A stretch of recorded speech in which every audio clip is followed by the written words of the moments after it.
How is she not an improvement in looks over, let's say, Trevor? Why is she so fat, though? Man body, they went woke. The game is clearly designed to appeal to... Okay. Shoulders and jaw looking kind of masculine, don't you think, Rockstar? The necklace hides the Adam's apple. Why the man's shoulders? Is this supposed to be one of those mythical passing that? She could lose a few. Also, the cat area does look right at all. Seems there's a bulge in there. The strip clubs will be the most visited biz for real. I actually agree with that. And yes, if you have not been on Twitter the last couple weeks, this was the image that caused all the uproar. It is an AI image of Lucia, not a real Grand Theft Auto 6 image at all. Still went viral because it does look very realistic. I mean, that's just the nature of AI nowadays. It's catching up and it's hard to distinguish between, you know, fake and real. And yeah, 142,000 likes and a lot of very interesting reactions, to say at the very least. But I would argue that there's been a lot of other interesting posts that have been going viral in regards to GTA 6, such as the Crypto Bros talking about how GTA 6 might create millionaires in the future. We have Grand Theft Auto 6 on the way. Dude, I'm going to be playing the fuck out of that game. You know why? Because people are going to be building and doing business on that thing for the next 10 years. If you want to make money, get on Grand Theft Auto and get good. They're about to roll out some digital currency feature if they don't. He's not talking at all about it. He's just theorizing. Again, Crypto Bros, no AAA companies like that going to take a risk like this. Don't be foolish of them. Imagine now you have a digital currency attached to a game like Grand Theft Auto. These things need to be digitalized. So digital collectibles, these are going to be your non-fungible assets. Imagine people, instead of playing Counter-Strike and collecting all these skins or the Fortnite skins, actually had the ability to what? Own, trade, and sell that thing that they... Yeah, this sounds like more of a want than something that's actually going to happen. And like I said, people have all kinds of different hopes and prayers for what Grand Theft Auto 6 will deliver on. And unfortunately, I think some of these hopes and ambition and whatever, it's just not going to happen and it's unrealistic. Like these crypto dreams with the FTC, SEC, and all that stuff, Rockstar's not going to be playing around with any of that. That would be foolish in my opinion. And the comments are correctly bring up, this dude has never played a Rockstar game in his life. I don't think so either. But to end 2024, we obviously did not hear anything at all from Rockstar Games in regards to Grand Theft Auto 6. It was a full year with no news at all. Obviously, we received some interesting things coming out of Take-Two Interactive, the parent company of Rockstar Games. They pretty much just said like, hey, the game's gonna be great, and we saw that parroted throughout social media and, you know, various websites for the last year. So those are things that it's not really news, it's just that's what they're gonna say about their highly anticipated game. And the only real tidbit of news that we actually got was the fact that Grand Theft Auto 6 nailed down on fall 2025 as a release date. The problem with that is that there's strong speculation, even coming from Bloomberg's Jason Schreier, that the game's probably not going to land in 2025 and it could be delayed to 2026. But wait, we don't know that for a fact. It's all right now just speculation, and Rockstar Games, they have been silent for almost 400 days on Grand Theft Auto 6. I think that's why so many people are convinced that a delay is coming. But yeah, Grand Theft Auto fans aren't happy about ending 2024 without GTA 6 news. And the big thing is there was so many theories, from moons to the big 27 conspiracy. It ended up meaning absolutely nothing. If it actually did mean anything, maybe at Rockstar Games, it was an internal joke and that was it. Rockstar Games did not tease at any release dates or trailer number 2 or anything. It just never happened. We did see Grand Theft Auto 5's Michael actor Ned Luke getting in on the fun recently too. He said December 27th and then put a bunch of stars. Immediately, again, 45,000 likes. Everybody thought that this was a hint to Grand Theft Auto 6. It was not. He was teasing a partnership with Asus. That was it. And Ned Luke is known for behavior like this. And the actors, people posted clips for endlessly over the years of them talking about Grand Theft Auto 6. But they've said on every single time, they have no idea what's going on at Rockstar Games. They have no involvement. And they're just fans like we are. So unfortunately, this just meant nothing. And again, there's been a lot of that. We did see recent reports, again, just from Take-Two Interactive, showing the hype and the anticipation surrounding this game, with Take-Two Interactive projecting that they're going to generate $3.2 billion in revenue. Like I said, this is the most highly anticipated game ever, and that money, it's going to print no matter what. Controversy, or this is just one of those games that's too big to fail. Now, the larger ambitions for this game to go on for like 10 to 15 years like Grand Theft Auto 5 has gone on for, you know, to have 2 200 million copies sold lifetime, that's difficult because that all relies on the launch going successfully and being, a massively successful game that everybody wants to play. And that's up to Rockstar Games and Take-Two Interactive to convince players that this is the true next generation of gaming. And I think that's the pressure that Rockstar Games has right now, and that's why they're taking their time. And fortunately, games like Red Dead Redemption 2, the success of that, and Grand Theft Auto Online ensures that they can take as long as they wish. Obviously, investors and so on will not be happy about that, but they're going to ensure that this product is the best it can be. And also, that's why I think some of the concerns about the wokeness and all of this stuff, it has been mounting. And also, Dan Houser no longer being at Rockstar Games, this is something that's been widely discussed since he left around 2021. So this is what we're actually talking about largely today in this video, and it really is the absence of Dan Houser and some of the key creators at Rockstar Games, and why some of those concerns I do think are extremely valid, but I also do think that there's enough individuals that have led this franchise for the last number of decades that I think they're still going to get this right with Grand Theft Auto 6, and it's going to be that must-play game that everybody expects it to be. But yes, we've seen more leaks happening. There was some GTA San Andreas source code that apparently got out, along with a couple of other source codes recently, but an actual janitor or somebody that was not supposed to be inside of Rockstar Games a couple of years ago took video of a PS5 dev kit and a screenshot of Lucia in the game. Obviously, it doesn't mean anything at all, but as this Polygon headline brings up, someone apparently risked taking pictures of GTA 6 inside Rockstar offices for the worst leak of all time, and truly it just showed absolutely nothing, and all they did was risk the, Take-Two Interactive and their lawyers coming after them, because it was noted that the Google Drive that had this information on it, this little video within Rockstar San Diego's offices, it contained personal information of the individual that leaked all of this. So again, those Take-Two lawyers, we've seen what they've done to modders, can only imagine what they do to leakers. And actually, I think we do have a precedent on that, in which they went after a website in which they leaked out some hack material. They sued them for like $1 million.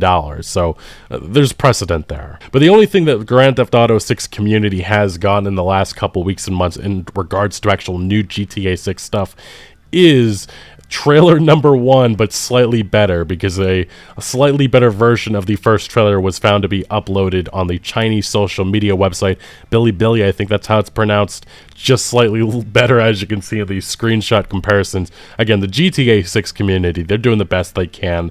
There's just not much there to be excited by. And just to understand the hype and the anticipation surrounding this game, especially within the GTA 6 community, look no further than this sweatshirt that is right now up for sale, and it's up to $1,400 in bids. This is a Rockstar Games employee merchandise. This was sent out to various developers during the holidays. There's nothing really special about it. It's just the colorway of Grand Theft Auto 6 and the Rockstar Games logo. And again, $1,400. It's just insane how they feel about merch, anything associated with Rockstar Games and Grand Theft Auto 6. Yeah, $1,400 right now. But very much so, Rockstar Games, the last couple of years, they've been embroiled in a lot of controversy. We saw the Grand Theft Auto 5 expanded and enhanced edition. The trailer was slammed as a joke. Many people were upset about the enhancements that came for GTA 5. That was a massive controversy that we talked about a couple of years ago. Then the big one, which again, this is the one that many people do not feel that Rockstar Games has done enough, even with all the patches and stuff that have come about the last year or two. It's the fact that the GTA Trilogy Definitive Edition that really marred the company. It was a moment in which many people saw Rockstar Games just not caring about the quality, about the products that they were putting out. And obviously Rockstar Games didn't lead the way in the development of that. It was Grove Street Games, a development studio with a lot of really bad ports and stuff.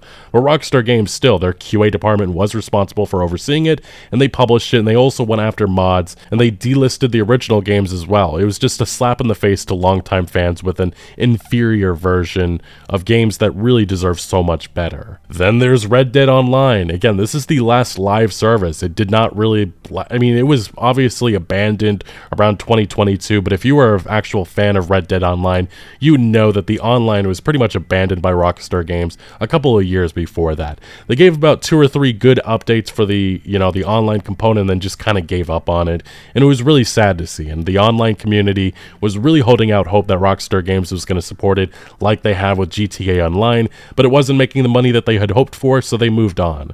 And they obviously put all of their attention on Grand Theft Auto 6, and they've had other outside development studios working on other stuff like the GTA Trilogy Definitive Edition, and more recently the Red Dead Redemption port that came to PC. This brings us to this recent report coming from That Park Place, which is GTA 6 woke? Now, if you've followed this channel, you've seen that we've had conversations in regards to this topic for a while now, and a lot of that has to do with what Jason Schreier has reported in the past, especially in 2022 when he indicated that Rockstar Games was going to stop punching down.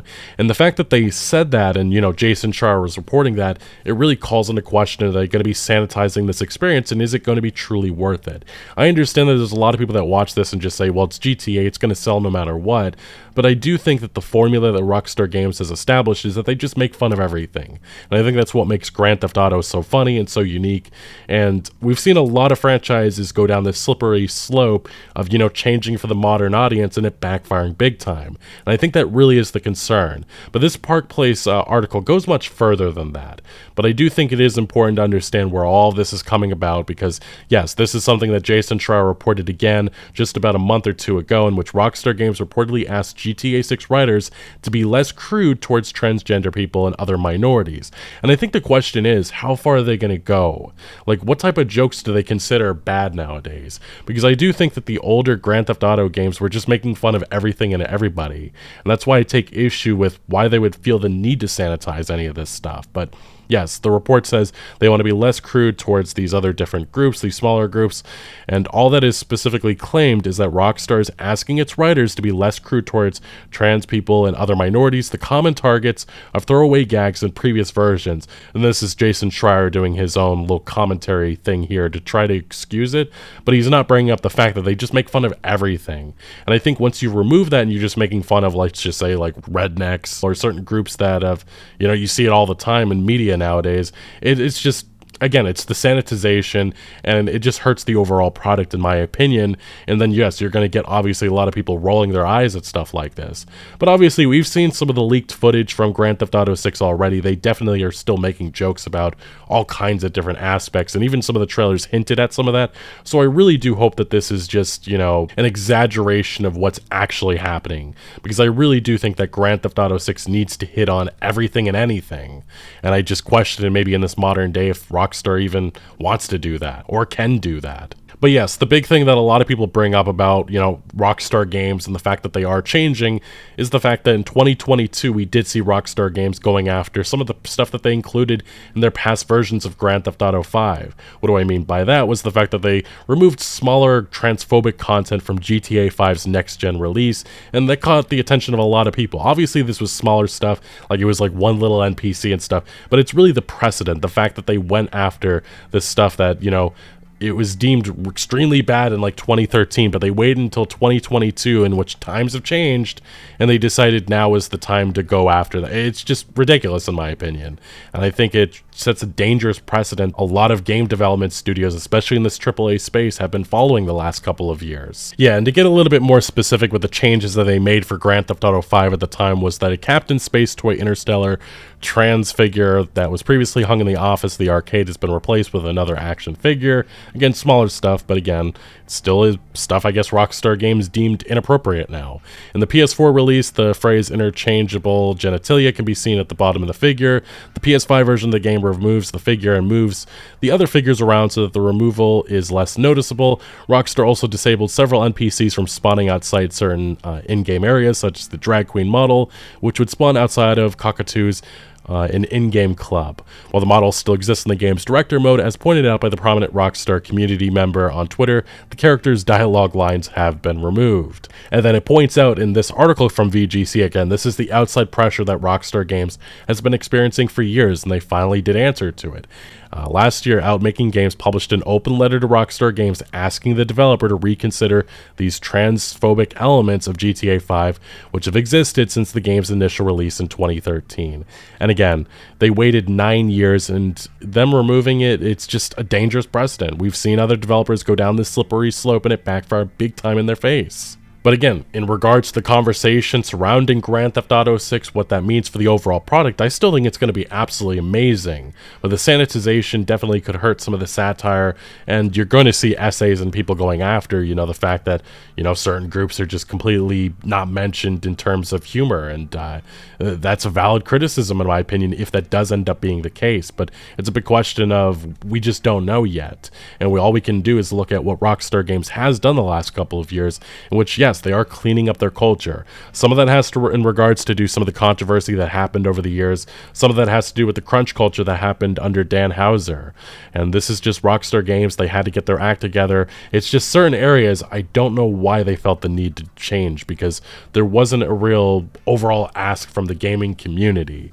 It was from subsections of people that don't play these games or care at all. But more specifically, we did see GTA 5 Michael actor Ned Luke go after the people that have been criticizing Grand Theft Auto 6 and calling it woke.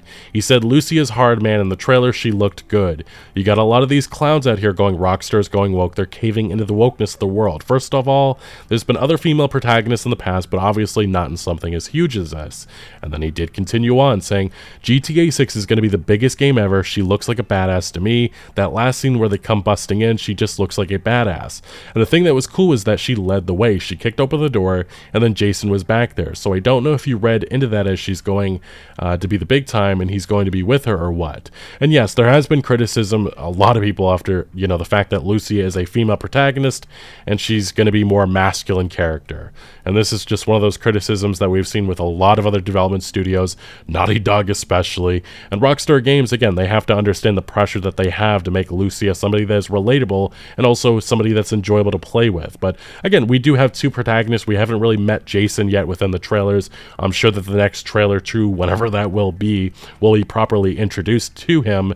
And again, that option is there so we can play as him. And I think a lot of people maybe feel like they want to play as Jason more than Lucia, and that's the option that's going to be there for players. But getting back to this That Park Place article and talking about GTA 6 going woke, they brought up a couple of interesting points I wanted to talk about. It was the fact that, again, Dan Houser's departure, the Rockstar founder alongside his brother Sam, who still runs the company, it mentions that back in 2011 or 2012, Dan Houser, Rockstar co-founder and writer, was asked if the series would ever feature a female lead.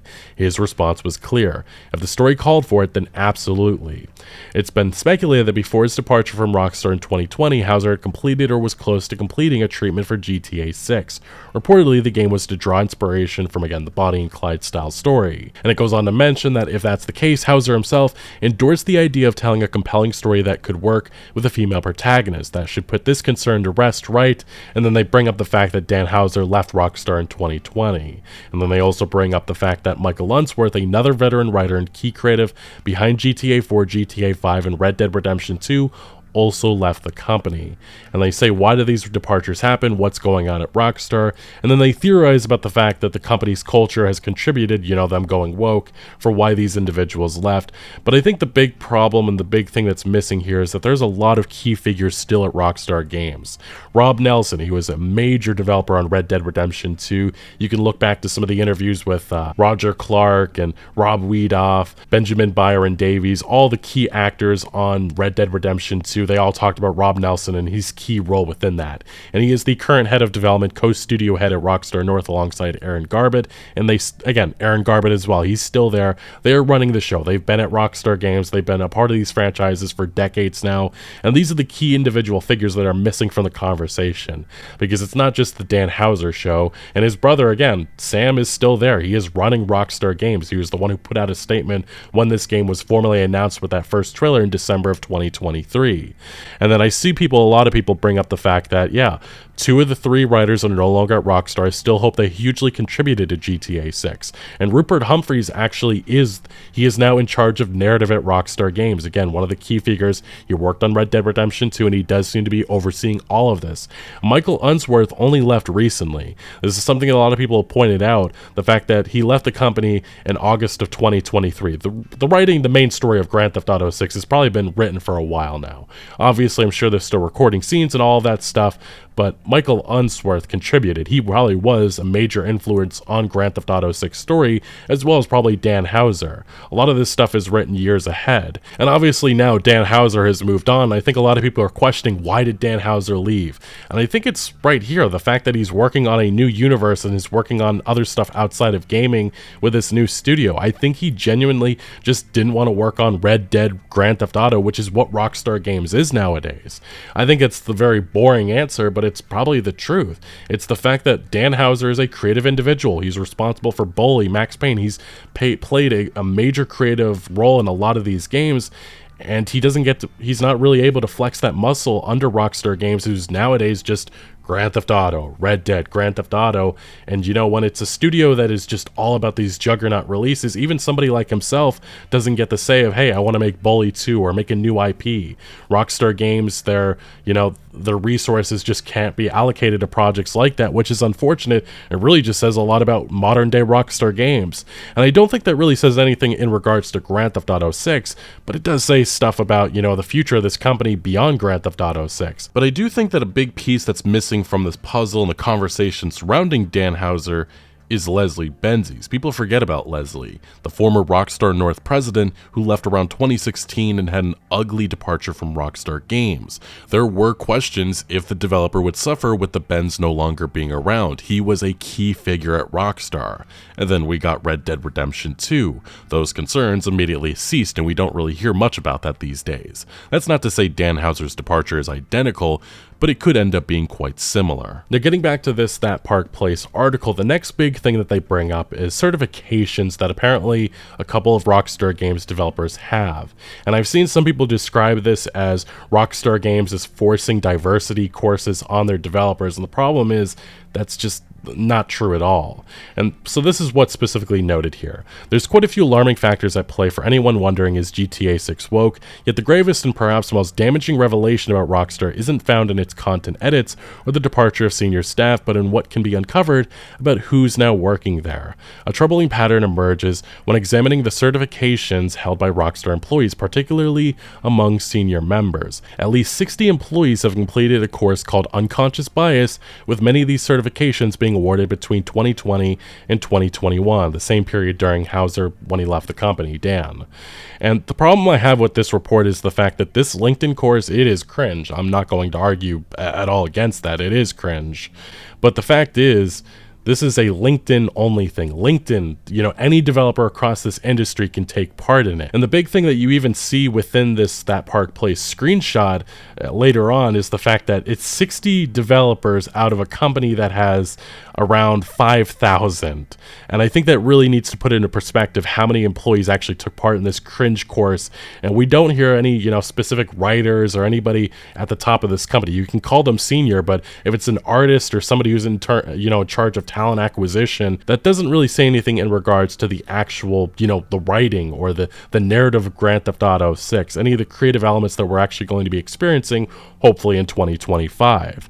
All it says is the fact that 1.5% of the company, yes, 1.5%, 60 out of 4,000 developers, and yes, 4,000 is an estimation, but it's somewhere around there, that is 1.5% of the company have taken part in this random LinkedIn course, which is unrelated to Rockstar Games. And when I say unrelated, I just mean the fact that LinkedIn themselves are behind this. This is what developers, I guess, are trying to add to their resumes to, I guess, give them an advantage with certain studios. Again, some of these individuals, you got to understand the tech space, especially California, there's a lot of, progressive developers with progressive views, so it's not surprising to see stuff like this. And just to add to this conversation, I know others have brought this up, but I did speak to a source that I have at Rockstar Games who their reaction to this was, what? They have no idea anything about this because, again, this isn't something that's being forced at all on developers at Rockstar Games. But this report goes on to mention, again, just points that I can't get behind myself.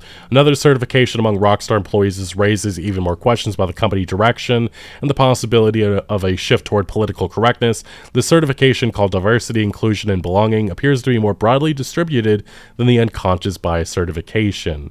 And it's not mentioned how many developers actually have this on their resume or anything, so it's hard to make a note about that at all either. But it says, additionally, such programs have been criticized for stifling creativity and open dialogue dialogue, I agree with that.